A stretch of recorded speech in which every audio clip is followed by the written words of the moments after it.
Hai teman-teman, Assalamualaikum warahmatullahi wabarakatuh. Berjumpa lagi di channel Solusi Obat. Baiklah, kali ini kita akan membahas obat yang namanya Eltazon.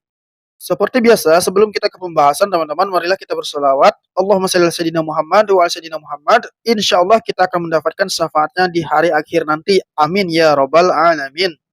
Jadi teman-teman, Eltazon adalah obat dengan kandungan prednison yang bermanfaat untuk mengobati peradangan. Kamu dapat menemukan Eltazon di apotek dalam sediaan kaplet.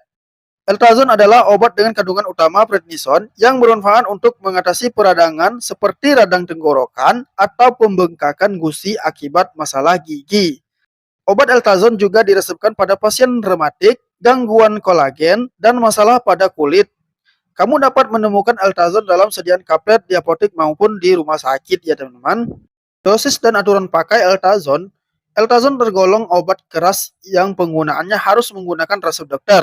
Berikut adalah aturan minum dan dosis penggunaan obat secara umum. Tujuan kondisi alergi, peradangan, dan gangguan glukokortikoid. Bentuk kaplet ya teman-teman. Untuk dewasa, dosis awal 5 mg diberikan 1 kali sehari. Dosis pemeliharaan, gunakan dosis yang lebih rendah sesuai respon klinis. Gunakan Eltazon sesuai dengan anjuran dan resep dokter agar fungsi obat optimal. Baca juga petunjuk pemakaian pada kemasan obat. Eltazon tablet dapat diminum utuh dengan segelas air putih bersamaan dengan makanan. Jangan mengunyah, menggerus, maupun merusak obat.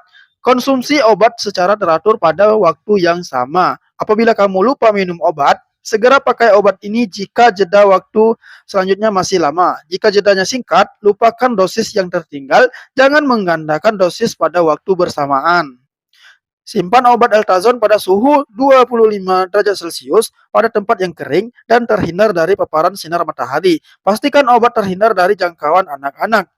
Eltazon tablet dapat dikonsumsi hingga batas waktu kedaluarsa berakhir. Sementara Eltazon yang sudah dibuka hanya dapat digunakan hingga 6 bulan ke depan dengan waktu kedaluarsa yang tertinggal lebih dari 1 tahun.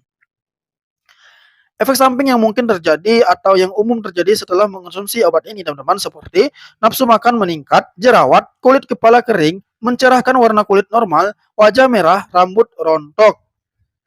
Sementara itu, penggunaan Eltazon yang merupakan kortikosteroid dalam jangka panjang akan berpotensi menimbulkan komplikasi seperti katarak subkapsular posterior, glaukoma, kerusakan pada saraf mata, infeksi okuler sekunder. Apabila digunakan berlebihan, overdosis bisa memicu Eltazon. Gejala seperti sakit perut, mual dan muntah, kantuk, pusing, sakit kepala, telinga berdenging, nistagmus, atau gangguan pada penglihatan.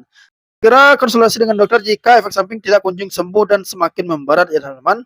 Dan jangan menghentikan penggunaan obat Eltazon tanpa adanya instruksi dari dokter, terutama kamu yang sedang menjalani terapi jangka panjang. Berhati-hati untuk menggunakan obat Eltazon pada penderita hipotiroid dan sirosis karena dapat meningkatkan efek obat.